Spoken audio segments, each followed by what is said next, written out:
Au fost odată un moș și o babă, moșul gras, iar baba slabă.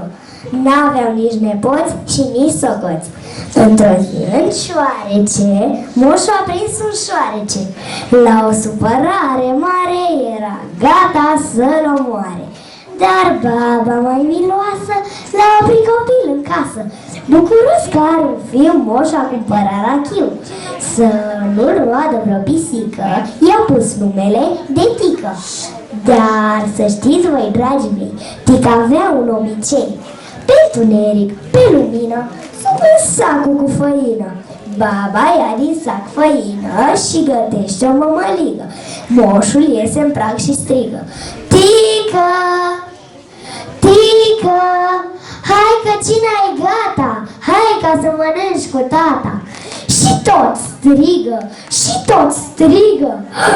Tică-i fiert în mămăligă! Vezi?